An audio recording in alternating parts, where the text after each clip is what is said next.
అన్నమయ్య జిల్లా రాయచోట్లోని మున్సిపల్ కార్యాలయం ఆవరణలో వైఎస్ఆర్ పెన్షన్ కానుకగా కార్యక్రమం నిర్వహించారు। ఈ కార్యక్రమానికి ముఖ్య అతిథులుగా ఎమ్మెల్యే శ్రీకాంత్ రెడ్డి, జిల్లా కలెక్టర్ పిఎస్ గిరీష, శాసన మండలి డిప్యూటీ చైర్పర్సన్ జాకియా గానం, శాసన మండలి డిప్యూటీ చైర్పర్సన్ జాకియా గానంలు పాల్గొన్నారు। అనంతరం పట్టణంలోనే పెంచిన నూతన పెన్షన్లను 8615 మంది లబ్ధిదారులకు 2,61,29,000 రూపాయలను ఎమ్మెల్యే శ్రీకాంత్ రెడ్డి, జిల్లా కలెక్టర్ను గిరీష, శాసన మండలి డిప్యూటీ చైర్పర్సన్ జాకియా గానం, మున్సిపల్ చైర్మన్ ఫయాజ్ బాషాలు పంపిణీ చేశారు। ఈ సందర్భంగా వారు మాట్లాడుతూ దేశంలో ఏ ముఖ్యమంత్రి ఇవ్వని విధంగా డబుల్ పెన్షన్లను సీఎం జగన్మోహన్ రెడ్డి ఇస్తున్నారన్నారు। 100% అమలు చేశాడు।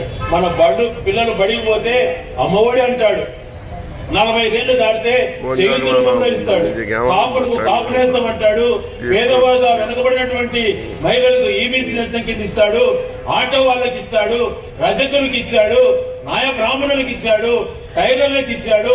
ఇలా చెప్పుకుంటూ పోతే అనేకమైనటువంటి కార్యక్రమాలు చేసినటువంటి గొప్ప నాయకుడు జగన్మోహన్ రెడ్డి గారు। అలాగే వీరికి మధ్యన పోయిన వారం నుంచి ఈ ఆరోగ్యశ్రీ కార్డులు ఇంటింటికి ఇస్తున్నారు। ఈ ఆరోగ్యశ్రీ కార్డు QR కోడ్ తో ఎంత అద్భుతంగా ఉందో చూడండి। ఈ కార్డులో గతంలో 5 లక్షల రూపాయల వరకే ఉండేది, ఇప్పుడు 25 లక్షల వరకు భరోసా కలిగించినటువంటి గొప్ప వ్యక్తి మన జగన్మోహన్ గారు। దేశంలో ఏ రాష్ట్రంలో కూడా లేదు। కేవలం ఇవన్నీ కూడా పేదలను దృష్టిలో పెట్టుకొని ఆలోచన చేసేటువంటి వాడు। ఎవరు పరిపాలన చేసినా, ఎవరు పదవిలో ఉన్నా, ఎవరు ప్రజలచే ఎన్నుకోబడిన వాళ్ళు ఎవరైనా ప్రజలకు ఇచ్చినటువంటి మాట నిలబెట్టుకుంటేనే ప్రజలు గుర్తు పెట్టుకుంటారు, లేకపోతే ఆ రోజు మాటలు చెప్పి తప్పించుకుంటే గుర్తు పెట్టుకోరమ్మా। ఈ రోజు మీరే గమనించండి తల్లి, మన రాయచోట్లో ప్రభుత్వ పాఠశాలలు ఎలా చేశాం। మాసాపేట స్కూల్ దగ్గర నుంచి తీసుకుంటే మాసాపేట స్కూల్ గానీ, గర్ల్స్ హై స్కూల్ గానీ, గవర్నమెంట్ జూనియర్ కాలేజ్ గానీ, మార్కెట్ స్కూల్ గానీ, డైట్ స్కూల్ గానీ, రాయుడు కాలేజీలో స్కూల్ గానీ, ఇలాంటి ఎన్నో స్కూళ్లు అద్భుతంగా నాడు నేడు రూపంలో పేదవాళ్ల కోసం చేశాం తల్లి। ఈ కాకుండా 4 అర్బన్ హెల్త్ సెంటర్లు గౌరవ జిల్లా కలెక్టర్ గారు విద్యార్థి చేయాలని చెప్పి ఒత్తిడి పెడితే 4 హెల్త్ సెంటర్లు బండ్లపేటలో గాని, ఎస్ఎన్ కాలనీలో గాని, కొత్తపల్లిలో పూలతోట మాదిపల్లిలో కానీ, ఒక రామాపురంలో 4 హెల్త్ సెంటర్లు కట్టాం। దాంతో పాటు ఇంతకుముందు మున్సిపల్ చైర్మన్ చెప్పినట్టు ఈ రోజు మన పక్కనే మీరు పోయినప్పుడు చూడండి, 100 పడకల ఆసుపత్రి 1,10,000 స్క్వేర్ ఫీట్ తో బ్రహ్మాండమైనటువంటి అద్భుతమైనటువంటి 25 మంది డాక్టర్లు ఉండేటట్టుగా హాస్పిటల్ నిర్మాణం చేసుకుని ఈ రోజు మీ దయతో ప్రారంభిస్తున్నాం।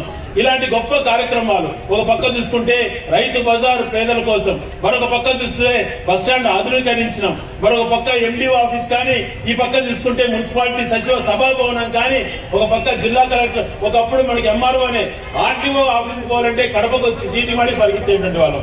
ఈ రోజు రాయచోట్లోనే మన గౌరవ జిల్లా కలెక్టర్ గారు మనకు ఇక్కడ అవైలబిలిటీలో ఉన్నారు। ఎస్పీ ఆఫీసులు కానీ జిల్లా కేంద్రం చేయడంతో మన రాయచోట అనేక రంగాల్లో అభివృద్ధి చెందుతోంది। డైట్ పార్క్ తీసుకున్నా గానీ, భవిష్యత్ తరాల కోసం మంచి చేయాలని చెప్పి నగరవనం గాని, జిల్లా కలెక్టరేట్ కోసం 100 ఎకరాలు సేకరించడం గాని, ఇలాగ చెప్పుకుంటూ పోతే అనేకమైనటువంటి మంచి కార్యక్రమాలు పేద ప్రజల కోసం రాయచూటిలో రేపు తరం బాగుండాలని చెప్పి ఆలోచనతో కార్యక్రమాలు చేశాం తల్లి। మీరంతా చల్లగా ఉండాలా, ఏ రాజకీయ నాయకుడైనా కోరుకోవాలి, ఎన్నికల టైంలో వచ్చేటటువంటిది కాదు నాయకుడు।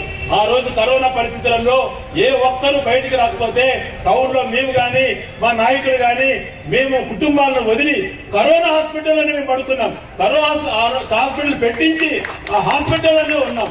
అప్పుడు ఉన్నటువంటి మన జిల్లా కేంద్రం కాలా ఆక్సిజన్ లేక చనిపోతున్నారంటే రాత్రి మొగులు కలెక్టర్ గారితో మాట్లాడుకొని ఆటోలు పంపించి ఎరగుంట్లైనా ఎక్కడున్నా సిలిండర్లు తెప్పించడమే కాకుండా మొట్టమొదటిది రాష్ట్రంలో ఆక్సిజన్ ప్లాంట్ రాయచోట్లో పెట్టాలా అని చెప్పి తప్పనిపడి ప్లాంట్ పెట్టించాం। అంటే కష్టాలలో ఉన్నప్పుడు రాజకీయ నాయకుల పథకాలమ్మా, ఎన్నికలప్పుడు కాదు, ఎప్పుడు అవసరం వచ్చినా పేద ప్రజల కోసం ఉండాలా। ఈ రోజు అనేక మంది వస్తున్నారు, మరి ఆ రోజు కరోనా సమయంలో ఒక్కరన్నా కనపడ్డారా పేదల కోసం?